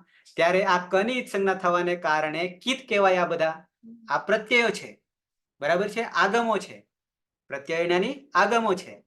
તો આ આગમમાં કની ઈત સંજ્ઞા થઈ રહી છે અને પરિણામે ન, જ અને શ એને ક્યાં બેસાડીશું? તો કે કની ઈત સંજ્ઞા થવાને કારણે અંતે પાછળ. બેસાડીશું. અંતે પાછળ. બેસાડી એટલે કે પાછળ બેસાડીશું. આદિ અંતૌ ટકીતૌ આદ્યંતૌ ટકીતૌ. ખ્યાલ આવી ગયો આટલો? આગમ મિત્રવત છે, હટાવ્યા વગર બેસશે, પણ કઈ જગ્યાએ બેસાડવો એનું આસન ક્યાં આપીશું? તો કે ટની સંજ્ઞા થતી હશે તો એ વડીલ કહેવાશે, તો એને આપણે આગળ બેસાડીશું. કની સંજ્ઞા થતી હોય તો એ આપણાથી નાનો છે, તો એને પાછળ બેસાડીશું. ત્યાંની વર્ણની પાછળ, વર્ણની આગળ, વર્ણની પાછળ. હવે વચ્ચે વાળો રહી ગયો, સમકક્ષ રહી ગયો, તો એના માટે નીચે સ્પેશિયલ કે છે મીદચો અંત્યાત પરહ. મીદચો અંત્યાત પરહ. શું કે છે? ઉપર ટની ઈત સંજ્ઞા થતી હોય તો આગળ, કની ઈત સંજ્ઞા થતી હોય તો પાછળ, પણ જો મની ઈત સંજ્ઞા થાય, કોની? મની ઈત સંજ્ઞા થાય તો એને ક્યાં બેસાડીશું? એને મની થાય તો મિત કહીશું. તિત, કિત, મિત. તિત ટની ઈત સંજ્ઞા થાય તો તિત, કની ઈત સંજ્ઞા થાય તો કિત, અને મની ઈત સંજ્ઞા થાય તો મિત, ગની થાય તો ગીત. બરાબર? જેની જેની થાય તે પ્રમાણે એનું નામકરણ પડે. તો અહીંયા મની ઈત સંજ્ઞા થાય તો ક્યાં બેસાડીશું? તો કે અચ અંત્યાત પરહ. અચની પછી બેસાડીશું. અચ એટલે સ્વર. જેમ કે અહીંયા જૈસે, જૈસે, નુમ, તો મ છે અંતે, અંતે મ છે, નુમનો આગમ, પુમનો આગમ, ઉમનો આગમ, તો 3 માં મ છે અને મની ઈત સંજ્ઞા થઈ જશે એટલે મિત કહેવાશે. તો એમાં ન, પ અને ઉ. હવે ન ની પછી ઉ છે અને ઉ પછી મ છે, તો અચ ક્યાં રહેલો છે? આયા નુમમાં અચ ક્યાં રહેલો છે? પુમમાં અચ ક્યાં રહેલો છે? અને ઉમમાં અચ ક્યાં રહેલો છે? તો એ અચની પછી બેસશે. અચની પછી બેસશે, આવું કેવું છે. તો ન વત્તા ઉ વત્તા મ આવું થશે. તો ન પછી ઉ છે તો ઉ ની પછી બેસશે. જેમ કે ઉદાહરણ તમને આપું, આ વદ છે, વદ ધાતુ બોલવું, વદ એટલે બોલવું. તો એમાં નુમનો આગમ કરવો છે આપણે. કોનો આગમ કરવો છે? નુમનો. તો નુમમાં બચશે કોણ? એકલો ન જ બચશે. એકલો ન જ બચશે, બચશે, રહેશે, બાકી બધું નીકળી જશે. હવે પાછળ મ છે તો મની ઈત સંજ્ઞા થાય એટલે મિત થઈ ગયો, નુમમાં મિત થઈ જશે. હવે એ મિતમાં રહેલો ન જે છે એ ઉ પણ જતો રહેશે, ઉપદેશે અજનાસિક આગળ આવશે. તો ન ખાલી રહેશે, ન હલંત રહેશે. ન ને મૂકીશું ક્યાં? ક્યાં બેસાડીશું? જેમ કે વદમાં બેસાડવું છે એને, તો વદની અંદર એટલું ખબર પડે કે અચ ક્યાં રહેલો છે વદમાં? ની અંતે. વની અંતે. તો વ હલંત થઈ જાય, વત્તા અ વત્તા દ, આવું થાય ને? હા, લખીને બતાવો ને પેલામાં. ચોક્કસ, ચોક્કસ. ઓકે, નુમનો આગમ આપણે બતાવી દઉં લખીને. જે તે વખતે આપણે બહુ સરસ સમજીશું. અચ્છા, લખીને બતાવો. આ વદ ધાતુ છે, બરાબર છે? વદ એટલે બોલવું. ઓકે, અને આપણે કોનો આગમ કરવાનો છે? નુમનો આગમ કરવાનો છે. બરાબર? નુમ સાચી રીતે આવી રીતે લખાય છે. બરાબર? હવે આ મ જે છે એ હલંત્યમ બરાબર. હલંત્યમ સૂત્રથી એની ઈત સંજ્ઞા થઈ જશે. હવે આને પણ છૂટો પાડીએ અને આને પણ છૂટો પાડીએ. હવે ન વત્તા ઉ આવો રહેશે વત્તા મ બરાબર નુમ. હવે આ મ હલંત્યમ સૂત્રથી તસ્ય લોપ દર્શનમ લોપ, પછી આગળ એ પ્રકરણમાં હું આવીશ. આ ઉ પણ ઉપદેશે અજનાસિક ઈતથી જતો રહેશે, લોપ થઈ ગયો. બરાબર, અને ન એકલો રહેશે. હવે આ ન ને ક્યાં મૂકવો? પ્રશ્ન આવ્યો. બરાબર, વધમાં મૂકવાનો છે, પણ કઈ જગ્યાએ બેસાડીશું? આગમ કરીશું આગમ કરીશું, અતિથિ છે, મહેમાન છે, તો કે આ મની મની ઈત્સંજ્ઞા થવાને કારણે મિત થઈ ગયો, તો મિદચો અંત્યાત પરહ, આવું આપણું સૂત્ર છે. તો હવે અંતિમ અચ હોય એની પાછળ બેસે, તો હવે અહીંયા આ છૂટું પાડીએ, વ વત્તા અ વત્તા દ, અને આ જે વસ્તુ મેં લખી એને શું કહીશું, તો કે આનું પૂર્વી કર્યું કહેવાશે. બરાબર છે. હવે આપણો પ્રશ્ન શું આવ્યો, મિદચો અંત્યાત પરહ, મની ઈત્સંજ્ઞા થવાને કારણે અંતિમ અચ પછી નને આપણે મૂકીશું. કયા નને? આ જે છે નુમનો આગમ છે એને. છે. તો હવે ક્યાં મૂકીશું, તો કે અંતિમ અચ અહીંયા છે, તો આ અ પછી અહીંયા ન છે. તો હવે બની જશે વંદ, આવું થઈ જશે. કેવું થઈ જશે? વંદ. મધુ બરાબર? બરાબર હા સર. હા સર. હા. તો આ નુમનો આગમ, આ ન બેઠો વચ્ચે આવીને, મહેમાન હટાવ્યા વગર એટલે આગમ છે, મિત્રવત છે, મિત્રવત છે. અને આદેશ હોય તો શત્રુવત છે, તો એ હટાવીને બેસે. ઓકે. જેમ કે સંપ્રસારણ તમને કહ્યું, સંપ્રસારણ ખાલી સમજવા માટે કહું છું, યણનું શું થઈ જાય છે? ઈક થઈ જાય છે. તો હવે ય વ ર અને લ કોની જગ્યાએ? તો કે યની જગ્યાએ ઈ થઈ જાય, વની જગ્યાએ ઉ થઈ જાય, ઋ અને ઋ. તો હવે આ યને હટાવીને જો ઈ બેસી જાય, આ સ્થાની છે અને આ આદેશ છે, અને એની પાછળ કોઈ નિમિત્ત કારણ બનતું હોય, એની પાછળ કોઈ નિમિત્ત કારણ બનતું હોય, જેમ કે એક સૂત્ર તમને કહું છું, એ હજી એનાથી ઊંધું છે. ઈ કો યણ ચી, આવું એક સૂત્ર છે. અત્યારે ન ખબર પડે તો વાંધો નહીં. ઈક યણ સંધિનું અને અચી, આવું છે. હવે ઈક એટલે શું? તો કે ઈ ઉ રૂ લુ. તો આનો શું થઈ જાય? તો કે યણ થાય. તો ઈનો ય થાય, ઉનો વ થાય, રૂનો ર થાય, લુનો લ થાય. ક્યારે થાય? તો આ સ્થાની થયા, આ બધા સ્થાની, આ સ્થાની, અને એમને હટાવીને આ ય બેસી જશે, વ બેસી જશે, ર બેસી જશે અને લ બેસી જશે. આદેશ થયો. પણ ક્યારે? પરમાં અચી અચ હોય ત્યારે. આ નિમિત્ત. બરાબર છે. આ સ્થાની અને આ આદેશ શત્રુવત. બરાબર છે. તો આ રીતે સ્થાની, આદેશ ને નિમિત્ત. પણ આગમ હોય તો મિત્ર થયો. તો મિત્રને 3 જગ્યાએ બેહાડવો પડે. મિત્ર હોય તો 3 જગ્યાએ બેસાડવો પડે. જેવી લાયકાત. બરાબર છે. ઓકે. તો આદ્યંતો ટકિતૌ મિદચો અંત્યાત પરઃ, એ વસ્તુ જ્યારે ભણવાની આવશે, પણ અહીંયા તો આપણે ગણતરી કરી રહ્યા છે. હવે આગળ 87માં પરે હોને પર, પરમાં હોય ત્યારે, તો એનો અર્થ શું કરવો એમ કે છે. પરે હોને પર હિન્દીમાં છે, પણ ગુજરાતીમાં કહીએ પરમાં. પરમાં કોને કહીશું? પરમાં એટલે પછીથી. જેમ કે અહીંયા ભૂ છે, ભૂ એ ધાતુ છે, ક્રિયા છે. બરાબર છે. પાછળ તી લાગ્યો છે, તો તી એ પરમાં થયો. બરાબર છે. કોની પરમાં થયો? ભૂની પરમાં. બરાબર છે. તો આ રીતે આ બોલવાની ભાષા છે. ભૂની પરમાં તી છે, તીની પરમાં જો કોઈ આવતું હોય તો એને પર પછી આમ કહીશું. સહેલું છે. હવે લોપ સંજ્ઞા કોને કહીશું? સંજ્ઞા એટલે નામકરણ. લોપ કોને કહીશું? કોઈનો નાશ નહીં થવાનો ક્યારે પણ આ સૃષ્ટિ ઉપર, પણ લોપ અદ્રશ્ય થઈ જશે. શું થઈ જશે? અદ્રશ્ય થઈ જશે. બરાબર છે?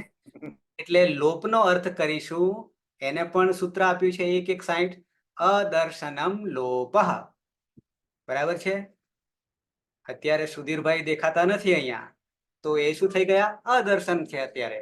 દર્શન છે. બરાબર છે? એટલે કે એમનો લોપ છે. લોપ છે એટલે કે દર્શન થતા નથી, તો એને લોપ કહીશું. બરાબર છે? અદર્શનમ લોપઃ. જેના દર્શન નહીં થાય તો એને આપણે શું કહીશું? લોપ કહીશું. બરાબર છે? ઘણા બધા અહીંયા દર્શન છે, ઘણા બધા લોપ છે. અંકિતા, પરસોત્તમ, વિજય, નમ્રતા, વૈભવી, રમેશ, આ બધા કેવા છે? લોપ. અહીંયા લોપ છે અત્યારે. અદર્શનમ એમના દર્શન થતા નથી, એટલે અદર્શનમ લોપઃ. બરાબર છે? જેના દર્શન નહીં થાય એને આપણે શું કહીશું? લોપ કહીશું. સુધીરભાઈ, ઓકે, આગળ વધીએ. અચ્છા, હવે બીજું, આ જ વસ્તુને 4 શબ્દો આપ્યા છે, પણ એ જુદી જુદી રીતે થશે. લોપ થવા થાય, લોપ જ થાય એટલે કે દર્શન નહીં થાય, પણ એને 4 પાણીનીએ અષ્ટાધ્યાયમાં વ્યાકરણમાં એ લોપના 4 શબ્દો મૂક્યા છે સમાનાર્થી. પણ ક્યારે એને લુક કહેવું, ક્યારે એને લોપ કહેવો, ક્યારે એને શ્લુ કહેવો અને ક્યારે એને લુપ કહેવો, તો એના કારણો જુદા જુદા છે. જેમ કે પાછળ કોઈ એક વર્ણને લોપ થતો હોય, અદર્શન થતા હોય, તો એને લોપ કહીશું. પણ આખાને આખા શબ્દને જ લોપ કરી નાખે તો એનું નામકરણ જુદું આપશે. એ રીતે 4 ભેદ પાડશે. કોના? લોપના. મૂળ તો લોપ જ થાય, પણ એક વર્ણ થતો હોય, આખો ને આખો પ્રત્યયનો લોપ થતો હોય, તો એવી રીતે એના નામકરણ જુદા જુદા આપશે. તો આ જ લોપને આપણે બીજા 3 શબ્દો આપી દઈએ. લુક. લુક એટલે પણ લોપ, શ્લુ, શ્લુ એટલે પણ લોપ અને લુપ એટલે પણ લોપ. 4 થઈ ગયા. નંબર 1 લોપ, નંબર 2 લુક, નંબર 3 શ્લુ, નંબર 4 લુપ. આ બધાનો અર્થ એક જ થાય. શું? લોપ. અને લોપ એટલે અદર્શન. દર્શન થશે નહીં.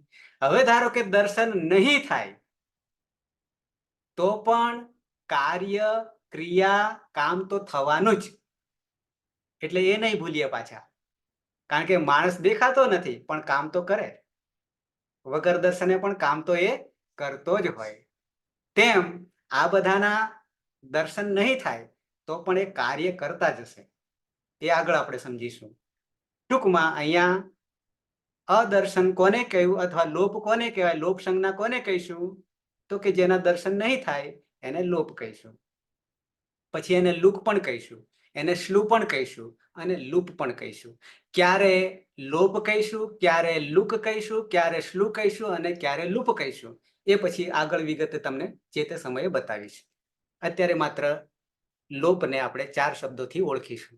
આનું સૂત્ર છે 1:161 પ્રત્યયસ્ય લુક શ્લુ લુપઃ. આવું સૂત્ર છે. અને લોપને અદર્શનમ લોપઃ. આ 2 સૂત્રો આપ્યા છે. ઓકે. 92માં અન્યતરસ્યામ વા વિભાષા, આ 3 પદો આપ્યા છે અને 3નો અર્થ એક જ થઈ રહ્યો છે. ક્યાંક અન્યતરસ્યામ મૂકશે, ક્યાંક વા મૂકશે, ક્યાંક વિભાષા મૂકશે, પણ એ 3ના અર્થની દ્રષ્ટિએ તફાવત આવશે. બાકી એકની એક વસ્તુ કદી કે નહીં. અન્યતરસ્યામ બીજી રીતે, આવો અર્થ થશે. અન્યતરસ્યામ અન્ય રીતે. વા અથવા, વા અથવા વિભાષા, તો એને બીજી રીતે પણ સમજી શકાય. એમ કરીને ક્યાંક અન્યતરસ્યામ, ક્યાંક વા, ક્યાંક વિભાષા, આવું સૂત્રમાં આવશે. ઓકે. પછી બાહુલક. બાહુલક એટલે કે એક પદના ઘણા બધા અર્થો થાય છે, એને બાહુલક કહેવાશે. ખાસ કરીને વેદમાં આવશે, ખાસ કરીને વૈદિકમાં આવશે. આપણે લૌકિક અને વૈદિક બંને એક જ છે, પણ માત્ર એક કાળ બદલાય છે. બાકી જે લૌકિકમાં પ્રયોગ કરીશું એ જ વૈદિકમાં પ્રયોગ થશે. એટલે બેને સાથે લઈને ચાલીશું. જ્યાં જ્યાં જુદું પડશે ત્યાં ત્યાં આપણે માત્ર વૈદિકમાં વપરાય એવું કહીશું. બાકી જે લૌકિકમાં વપરાય એ જ બધું વૈદિકમાં વપરાશે. એ કોમન છે. ઓકે, એટલે બેને જુદી જ રીતે સમજીશું નહીં, સાથે લઈને ચાલીશું. ઓકે, બાહુલક એટલે ઘણા બધા અર્થો બતાવે. બહુન અર્થાન લાતી તી બહુલમ એમ કહી છે. ઘણા બધા અર્થોને જે લાવે છે એને બાહુલક કહીશું. આ વ્યાખ્યા નહીં સમજીએ. પછી અનુવૃત્તિ ખાસ સમજવી પડશે. અનુવૃત્તિ અષ્ટાધ્યાયી ગ્રંથ જે છે 8 અધ્યાયનો ગ્રંથ છે, વિભાજન છે. દરેકમાં એક અધ્યાયમાં 4 પાદ છે, એટલે 8 ચોક 32 પાદ થશે. હવે અહીંયા લાઘવતા બતાવવા માટે, શોર્ટકટમાં કહેવા માટે, કોઈ પણ એક પદ લીધું હોય સૂત્રની અંદર તો એને બીજી વાર નહીં વાપરવું. કેમ? તો કે બીજી વાર વાપરો, ત્રીજી વાર વાપરો, જ્યાં જ્યાં જરૂર પડી તો કેટલું લાંબુ થઈ જાય વાક્ય, ખૂબ લાંબુ થઈ જાય. તો એના માટે શબ્દ વાપર્યો છે અનુવૃત્તિ. શું શબ્દ વાપર્યો? અનુવૃત્તિ. જેમ કે આપણે કહેવું હોય, સાદી ભાષામાં કહું, રામ ખાય છે, રામ ખાય છે. ફરી પાછું એને કહીએ કે રામ પીવે છે, રામ રમે છે, તો વારંવાર રામ રામ નહીં કહેવાનું. બરાબર? એની જગ્યાએ જે નવું આવે એ જ કહેવાનું, પણ રામને ઉપરથી લઈ લેવાનું, સમજી લેવાનું, એને મૂકવાનો નહીં. બરાબર? એને લાંબુ નહીં કરવાનું. એવું ધારો કે 2000 વાર આવે, એનો એ જ પદ જરૂર પડે તો એને જે તે જગ્યાએ પહેલી વાર આવ્યો ત્યાંથી લઈ લેવાનો, સમજી લેવાનો, લખવાનો નહીં. એને કહેવાય અનુવૃત્તિ. ઉપરથી નીચે ઉતારવું, એને કહેવાય અનુવૃત્તિ. અહીંયા સૂત્રો આપ્યા છે પણ આપણે ચલાવ્યા નથી એટલે તમને અહીંયા નહીં કહું અત્યારે. અનુવૃત્તિ. પછી સૂત્ર એટલે શોર્ટમાં કહેવું, લાઘવતા. સૂત્ર એટલે બીજી ભાષામાં દોરો, ગળામાં પહેરીએ ને દોરો, એ પણ એક સૂત્ર છે.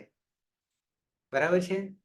તો ઘણા બધા વર્ણોને એકી સાથે ભેગા કરવા એને સૂત્ર કહીશું. એ સૂત્રની હું 3-4 વ્યાખ્યા આપીશ પણ અત્યારે નહીં આપું. ટૂંકમાં સંક્ષિપ્તમાં કહેવું, ગાગરમાં સાગર ભરવો, એને સૂત્ર. શોર્ટમાં કહેવું. ઓકે. સંજ્ઞા. હવે આ જે અષ્ટાધ્યાયી જે ગ્રંથ છે એ 5 રીતે વિભાજન છે. 5 રીતે એટલે શું? જે સૂત્રો છે, અરે 6 ભાગ છે એના, 6 રીતે વિભાજન છે. 6 રીતે. 6 રીતે જે સૂત્રો અંદર આવશે એ સૂત્રો જુદા જુદા પ્રકારના છે. જુદા જુદા પ્રકાર એટલે કે 6 રીતના છે, 6 પ્રકારના છે. એમાંનું એક સંજ્ઞા સૂત્ર છે, એટલે કે નામકરણ. 8 અધ્યાયમાંનો પહેલો અધ્યાય ને બીજો અધ્યાય, એ 2 અધ્યાયમાં ટોટલી નામકરણ જ છે, એટલે કે સંજ્ઞા જ છે. 2 અધ્યાયમાં 4 દુ 8, એમાં બધાનો કુટુંબનો જ સમાવેશ કર્યો છે. બરાબર છે? એટલે નામકરણ જ છે. તો એને આપણે સંજ્ઞા કહીશું, જેમ અત્યાર સુધી આપણે સંજ્ઞા જ કરી રહ્યા છીએ. પછી કેટલાક સૂત્રો આવશે જેને પરિભાષા સૂત્ર કહીશું. આ પ્રકારો છે સૂત્રના. પરિભાષા એટલે કે વ્યાખ્યા કરશે. શું કરશે? સમજાવશે, સૂત્રને સમજાવશે. જેમ કે ઈકો યણચી મેં કર્યું તમને, તો ઈકનો યણ થાય છે. કેવી રીતે થાય છે? અચ પરમાં હોય ત્યારે. તો એ આખી પરિભાષા થઈ, સમજૂતી થઈ. તો એવા સૂત્રો પરિભાષા કહે છે. જ્યાં માત્ર નામકરણ આવશે ત્યાં સંજ્ઞા આવશે. વિધિ સૂત્ર વિધાન કરશે, વિધાન કરશે કે તમે આનું આમ કરો. કર્મ કાંડમાં કે હવે આ વિધાન કરો, હવે આ વિધાન કરો, આવું બધું આવશે. તો જેમ કે આને ગુણ કરો, આને વૃદ્ધિ કરો, આને સંપ્રસારણ કરો, આને લોપ કરો, આને આદેશ કરો, આને આગમ કરો, વગેરે વગેરે. તો એ શું થયું? વિધિ. એ શું થયું? વિધિ, વિધાન. બરાબર છે? કોઈકને રાજા બનાવો, વગેરે વગેરે. ઓકે. તો એ વિધિ સૂત્રો આવશે. નિયમ સૂત્ર. નિયમ સૂત્ર. નિયમ સૂત્રમાં કોઈક નિયમથી કંઈક પરિવર્તન આવશે, નિયમો આવશે, તો એને નિયમ સૂત્ર કહીશું. 5મા નંબરે અધિકાર સૂત્ર. અધિકાર એટલે તમને સાદું ઉદાહરણ આપું કે આપણું સોસાયટી હોય, સોસાયટી રહીએ છીએ એ, તો એમાં કોઈકને આપણે શું કરીએ છીએ? કોઈક અધિકાર આપીએ છીએ, ડ્યુટી આપીએ છીએ. આપીએ ને ડ્યુટી. કોઈને પ્રમુખ બનાવીએ, કોઈને ઉપપ્રમુખ બનાવીએ. તો એ કોઈને સેક્રેટરી. હા, આપણી સોસાયટીમાં એ પ્રમુખ બનાવીએ તો એનો અધિકાર ક્યાં સુધી રહે? સોસાયટી બહાર રહેશે? નહીં રહે. તો ના. એ અધિકાર એ ત્યાં પૂરતો જ રહેશે. કોઈને સરપંચ બનાવીએ તો બીજા ગામમાં સરપંચાઈ કરવા જાય તો મેળ આવે? ના આવે. ના. પણ એનો અધિકાર બંધાઈ ગયો. તો આવા સૂત્રો પણ અધિકાર સૂત્રો આવશે કે આની મર્યાદા આટલેથી આટલે જ રહેશે, તો એને અધિકાર કહીશું. સરપંચથી આગળ જઈએ, તાલુકો આવશે, બરાબર, તાલુકા પ્રમુખ આવશે, પછી ગુજરાતના મુખ્યમંત્રી આવશે, ને એમ કરતા કરતા આપણી બધી સરહદો બંધાયેલી છે. એમ આ બધા અધિકારથી બંધાયેલા આવશે. એ આગળ તમને જેમ જેમ આવે તેમ તેમ કહીશ. અધિકાર સૂત્ર. ધાતુ તો તમે સમજી ગયા. ધાતો કોને કહેવાય? ધાતુ જેટલી જેટલી ક્રિયા હોય. આ ઉદાહરણ માટે અધિકારનું કહ્યું છે કે આટલાથી આટલા ધાતુનો અધિકાર છે, ક્રિયાનો અધિકાર છે, એમ કે છે. પછી તદ્ધિત હોય અધિકાર. અંતિમ છઠ્ઠો અતિદેશ. આ બહુ મહત્વનું છે. અતિદેશ. અતિદેશનું એક સામાન્ય ઉદાહરણ તમને આપું. અતિદેશ કોને કહેવાય? બરાબર છે. અતિદેશ, ધારો કે કોઈને પુત્ર નથી, કોઈને પુત્ર નથી, પણ કોઈ ભાઈ પાસેથી લેવામાં આવે, કોઈ ભાઈ પાસેથી લેવામાં આવે, પોતાનો તો નથી, દત્તક. પણ એ દત્તકને આપણે શું માનવું પડે? પોતાનો જ માનવો પુત્ર. નથી છતાં માનવો પડે. પોતાનો નથી છતાં માનવો પડે. તો એને આપણે શું કર્યું? અતિદેશ કર્યો. નથી છતાં કરવું પડ્યું છે, નથી છતાં છે કરવું પડ્યું છે, તો એને અતિદેશ કહેવાય. બીજું ઉદાહરણ આપું. આપણે ક્રિયા કર્મકાંડ કઈ કરીએ, વિધિ વિધાન ઘરમાં કરીએ, ધાર્મિક કોઈ પણ પ્રસંગે, ત્યારે ધારો કે લીપણ કરીએ. કોનું કરીએ? ગોબરનું, ગાયના ગોબરનું. બરાબર. ત્યારે એ હોય છે તો ગોબર જ હોય છે, પણ એને અતિદેશ કરીએ. શું અતિદેશ કરીએ? તો એને ગૌરી બનાવી દઈએ. શું બનાવી દઈએ? ગૌરી બનાવી દઈએ. તો ગોબર જ છે, પણ એને પવિત્ર કરી દઈએ અને ગૌરી બનાવી દઈએ. તો એ શું થયું? અતિદેશ થયો. અતિદેશ. ત્રીજું ઉદાહરણ આપું. સોપારી મૂકવામાં આવે છે કામમાં, વિધિ વિધાનમાં સોપારી મૂકવામાં આવે છે. તો સોપારીને આપણે શું અતિદેશ કરીશું? એને ગણેશ કહીશું. ગણપતિ તરીકે સોપારીને કહીશું. તો એ શું થઈ ગયું? અતિદેશ થઈ ગયો. બરાબર છે. તો આવા અતિદેશ આપણે વ્યાકરણની ભાષામાં પણ આવશે. જે ગણિત સંજ્ઞા નથી થતી છતાં એને ગીતવત કહેવું પડશે. આવા અતિદેશો જ્યાં આવશે ત્યાં હું તમને બતાવીશ. ટૂંકમાં અતિદેશ એટલે શું? તો કે જે નહીં હોય છતાં એને કરવું પડે, એને આપણે અતિદેશ કહીશું. તો આવા સૂત્રો પણ આવશે. ઓકે. બાધ્ય બાધક ભાવ. હવે અંતિમ તરફ આપણે જઈ રહ્યા છે. સમય પણ થવા આવ્યો છે આજનો દિવસ. પણ થોડું આખું મોટું પ્રકરણ છે, અહીંયા સમજવાની જરૂર નથી કે કોણ કોને બાધક રૂપ થાય છે, અડચણ રૂપ થાય છે. એના 7 નિયમો છે, એ અહીંયા આપણે નહીં જોઈશું. એટલા માટે નહીં જોઈશું કે શોર્ટમાં તમને કહી દઉં તો આપણું અષ્ટાધ્યાયના પાછા 8 અધ્યાય તો છે, પણ એ પાછા મુખ્ય 2 ભાગ છે. સપાદ સપ્ત અધ્યાય અને ત્રિપાદી, આવા નામકરણ. 7.25 અધ્યાય, કુલ તો 8 અધ્યાય છે, પણ દરેક અધ્યાયમાં 4 પાદ છે. બરાબર. તો 7.25 અધ્યાય, 7.25 એટલે 7મો અધ્યાય આખો અને 8મા અધ્યાયનો પહેલો પાદ, 4 માંથી. તો એને 7.25 કહીશું.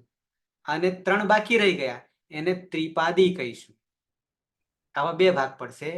હવે 7.25 અધ્યાયના જે સૂત્રો કામ કરે છે એ અને પાછળ ત્રિપાદીના 3 પાદના સૂત્રો આવશે. બંનેનું કામ જ્યારે સરખું થશે ત્યારે કોને માન્ય ગણવું? ત્યારે કે છે કે ત્રિપાદી એ જાણે કે છે જ નહીં. 7માનો જ અર્થ કરીશું. ત્રિપાદી જાણે કે ત્રિપાદી અસિદ્ધા. એટલે બાધ્ય બાધક ભાવ આવશે. જે નવા માટે છે કાઠું પડશે, હજી વાર લાગશે. પણ સહેજ તમને હાઇલાઇટ કરું છું. પછી 7:15 જ બે કાર્ય એક સાથે થશે, ભેગા થતા હોય તો કોને માન્ય રાખવું? તો પાછલું સૂત્ર બળવાન હોય, કારણ કે અપડેટ વર્ઝન એ બળવાન હોય. પણ ત્રિપાદીમાંનું ત્રિપાદી હોય તો કોને કહીશું? તો ત્રિપાદીમાં આગલાને માન્ય કરીશું. આવું બધું આમાં બાધ્ય કોણ કોને બાદ કરી રહ્યું છે એવું બધું આવશે. બરાબર? એ અત્યારે જાણવાની જરૂર નથી. તો તમને આ બધા સભ્યો અત્યારે ગણાવી દીધા, અને એક છેલ્લો અંગ કાર્ય અને વર્ણ કાર્યથી આપણું કામ અહીંયા સંજ્ઞાકરણનું પૂરું થશે. અહીંયા એક પણ નામ તમને નહીં આવડે તો ચિંતા નહીં કરતા, કારણ કે હવે પછી જ્યારે આપણે લઈશું એ જ વસ્તુને આગળ આપણે લઈને ચાલીશું. હવે છેલ્લો મુદ્દો એવો છે કે અંગ કાર્ય અને વર્ણ કાર્ય, આવું બે મુદ્દા આપ્યા છે. અંગ કાર્ય કોને કહીશું અને વર્ણ કાર્ય કોને કહીશું? તો કે જ્યારે બે પ્રત્યય મળે છે, પ્રત્યય 7 પ્રકારના છે, એ જ્યારે પ્રત્યય મળશે ત્યારે એ અંગ કાર્ય થશે. અને જ્યારે સંધિ કરીશું, બે વર્ણો ભેગા થશે, પ્રત્યય નહીં કહીએ પણ બે વર્ણો ભેગા થશે, ત્યારે વર્ણ કાર્ય કહીશું, અને એ જ વર્ણ કાર્યને સંધિ કહીશું. સંધિ હંમેશા અંતે આવશે જોડવાનું, એની પહેલા અંગ કાર્ય થશે. એટલે કે પ્રત્યય જ્યારે મળવાનું થશે ત્યારે સંધિ નહીં થાય, ત્યારે અમુક નિયમો લાગુ પડશે, અને એ નિયમો લગાડીશું, એને અંગ કાર્ય કહીશું, અને છેલ્લે સંધિ કરીશું, જોડીશું. તો આ રીતે વર્ણ કાર્ય એ સંધિ છે, અને પ્રત્યય મળશે અને જે કંઈ પરિવર્તન આવશે તો એને અંગ કાર્ય કહીશું. તો આ અંતિમ મુદ્દો હતો. તો અહીંયા તમને એક પ્રકરણ પૂરું થાય છે, સંજ્ઞાકરણ એટલે કે નામકરણ. કુટુંબમાં ઘણા બધા સભ્યો આવી ગયા, અહીંયા મુદ્દો આવ્યો, તમારે ક્રમ આપ્યો તો 98 આવ્યો, પણ એથી વધારે પણ છે, ઓછા નથી. 105 જેટલા છે કુટુંબ, મોટું કુટુંબ, અસ્માકમ વસુધૈવ કુટુંબકમ છે. બરાબર છે? હવે બરાબર. આવતીકાલથી ઈતકરણનું પ્રકરણ જે આવશે, એટલે કે 7 કોઠાનું યુદ્ધ અભિમન્યુનું જે છે, એ અભિમન્યુનું કોઠો, અભિમન્યુ તો ફસાઈ ગયા હતા અને ત્યાં એનો અંત આવી ગયો હતો, પણ આપણે એમાંથી નીકળીશું અને એ કાર્ય આવતીકાલથી શરૂઆત કરીશું. ધીમે ધીમે એક એક કોઠો જીતતા જઈશું. 7 માળનો મહેલ આપણે ચડાવવાનો છે, ખોલવાનો છે, અને પાછું અંદર જવાનું છે અને બહાર નીકળવાનું છે. એ તમને આવતીકાલથી એક નવું કામ સર્જન કરીશું, એ ત્યાં જણાવીશ. અને આટલામાંથી કોઈને પ્રશ્ન હોય તો કહી શકે છે. સમય થવા આવ્યો છે એટલા માટે. પહેલા તો મારો પ્રશ્ન છે કે હું જે સમજાવી રહ્યો છું, નામકરણ કરી રહ્યો છું, એ ખબર પડે જ તમને? સમજાય છે? હા, પડે છે. હા, સમજાય છે. હા સાહેબ, ખબર પડે છે. હા સર પડે. બરાબર છે? હા સર, ખૂબ જ સરસ સર રીતે સમજાય છે. હું આજે થોડો લેટ હતો, કાલે આવી અવાજ નતો આવતો એટલે થોડો કાચો રહી ગયો. ફરીથી જોવો પડશે. હું મૂકીને જોઈ શકું. અનુકૂળતાએ, તમારી અનુકૂળતાએ આને જોઈ શકશો. અચ્છા, મારે સર 2-3 લેક્ચર હા, એટલે જ હું તમને ઓપ્શન સર, ગઈકાલનું થોડું અગાઉનું મારે પણ અડધું રહી ગયું છે, હું 15 મિનિટનું. તમને 23 કલાક બીજા આપું છું. કેટલા? 23 કલાક આપું છું, અને મારો 1 જ કલાક આપું છું. મારો તો 1 જ કલાક છે, પણ તમારે એ 23 કલાકમાં તમારે કવર કરવાનું છે. પછી એના તમે 2 કરો, 3 કરો કે 23 કરો. બરાબર? હા 24 તો એટલે કે એથી વધારે આપી શકું એમ નથી. એક તો મારા માટે રાખો, નહીં તો આ પછી વાદળ વાદળ હે ને? હા. જી સર, હવે જી સર. કોઈક વાર ટાઈમ સાહેબ મળે ત્યારે. આગળનું PDF મોકલજો ને. હે? શું કરવાનું છે? હેલો જગદીશ, તમારું પેલું ખોલવું પડશે, મેં બંધ કર્યું એટલા માટે. હવે ખોલો, ખુલશે સ્પીકર જી તમારા. સર. હા બોલો, કઈ પ્રશ્ન હતો? ના સર. ઓકે, બરાબર છે. પણ હવે જે આ કુટુંબની મેં ગણતરી કરી સભ્યોને, એને લઈને ચાલીશું આગળ, એના વગર આગળ જવાશે નહીં. બરાબર છે? એટલે તે વખતે પણ પાછા ઓળખીશું, એ વખતે પણ પાછા ઓળખીશું. બરાબર? ત્યારે આપણે બધા મિત્રો થઈ જી જશે, સર, બરાબર. કોઈ દુશ્મન રહેશે નહીં. નહીં. ત્યારે ખરી મજા આવશે એમની સાથે રમત ગમત કરવાની, જાદુ કરવાની. ઓકે, સાહેબ ઓની આગળની પીડીએફ મોકલજો ને. આની આગળની એટલે પીડીએફ તો મેં હજી એક જ મોકલી છે, બીજી કોઈ મેં મોકલી જ નથી. આગળની એટલે હજી એ ચલાવવાનું પાછળ છે એની. હા, શરૂ કરવાનું ને આગળ હવે એની. હા. તો હવે પ્રિન્ટ કઢાઈને રાખીએ ને એમ. ઓકે, બસ અત્યારે મૂકી દઈશ. બરાબર, હા. મૂકી દઈશ. એટલે થોડુંક આગળ વાંચીએ ને તો ખબર પડે, પાછી આમ ખબર ના પડે. બોલો નંદની. સર અમે હજુ ગ્રુપમાં જોઈન નથી. નથી તો મને મેસેજ કરી દો. મારો નંબર હોય તો એના પર મેસેજ કરી દો કે આ નંબરને એડ કરો. બરાબર છે? હા સર. ઓકે, બાકી કોઈને નહીં? બસ અહીંયા ટકી રહેશો એટલું જ મહત્વનું છે. એને આપણે વીર યોદ્ધા તરીકે પદવી આપીશું. ટકી રહેશે અંત સુધી એને. ઓકે, તો મંગલાચરણ કરીએ.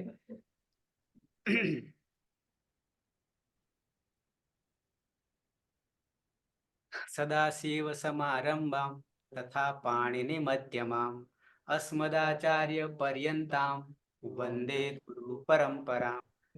હે ગુરુ પરંપરા, પરંપરા. વંદે ગુરુ પરંપરામ. વંદે ગુરુ પરંપરા. શુભરાત્રી.